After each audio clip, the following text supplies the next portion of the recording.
আপনারা আমাদেরকে ভোট দিলে জান্নাতে যাবেন, ওনারা মুনাফিক।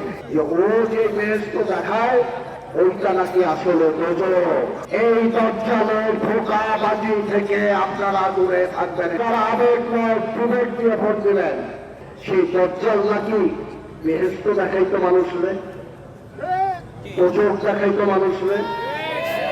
এবং হাদিসে নাকি আছে নবী করিম সাল্লাল্লাহু আলাইহি ওয়াসাল্লাম বলে গেছে যে ও যে বেহেশত দেখায় ওইটা নাকি আসলে দোজখ। ও যে দোজখ দেখায় ওইটা নাকি আসলে বেহেশত। এই ফিতনা যারা করে, এই মুনাফিকি যারা করে, এই ভেদাভেদ যারা করে, এই দজ্জালের ধোঁকাবাজি থেকে আপনারা দূরে থাকবেন ইনশাআল্লাহ। আপনারা আবেগ নয় বিবেক দিয়ে ভোট দিলেন। কোন করোনা, কোন দান, খয়রাত, যাকাত মানুষের কোন উপকারে আসতে কোনদিন আপনারা দেখেছেন? আপনারা আমাদের কোন ব্যাপারে কোনদিন দেখেছেন? বন্যা হোক, খরা হোক, চাঁদের উঠুক, তারা সবাই দল বেঁধে মানুষের পাশে দাঁড়িয়েছে, মানুষকে কিছু একটা দিয়েছে, মানুষের জন্য 1 টাকার কোন উপকারের কাজ করেছে। সারা জীবন দেখলাম না কোন আন্দোলনে, এই ধোলাই স্থিতিতে কোন মামলায় দেখলাম না, কোথাও কিছু দেখলাম না।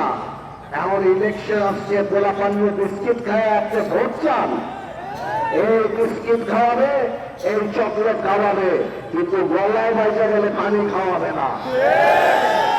যারা গ্রামে গঞ্জে যে মহিলাকে বোঝানোর চেষ্টা করবে যে আপনারা আমাদেরকে ভোট দিলে জান্নাতে যাবেন, ওনারা মুনাফিক। এটাতে বিশ্বাস করা এটা শিরকি। আপনারা আপনাদের হুজুরদের জিজ্ঞেস করবেন, আপনারা আপনাদের মুফতিদের জিজ্ঞেস করবেন, এবং আমার যে মা বোনেরা আছেন আপনারা বাড়ি বাড়ি আমার এই কথা পৌঁছে দেবেন। ঠিক আছে? হাত তুলে বলেন, আমার পৌঁছে দেবেন, অবশ্যই বুঝে দেবেন। ভোট দেবেন মানুষকে যোগ্যতায়, ভোট দেবেন মানুষকে সততায়, ভোট দেবেন মানুষকে যাদের দেশ পরিচালনা করার ক্ষমতা আছে। মানুষের জন্য কাজ করব। এই দুনিয়ায় এই যে তুলে আছে, এটাকে পর্যটন একটা জায়গা বানানো অত্যন্ত জরুরি। এখানে রাস্তাঘাটের যে জায়গা, এই রাস্তাঘাট যে অবস্থা, মানুষ এখানে যেতে পারে না। এখানে নারীদের কর্মসংস্থান করা অত্যন্ত জরুরি।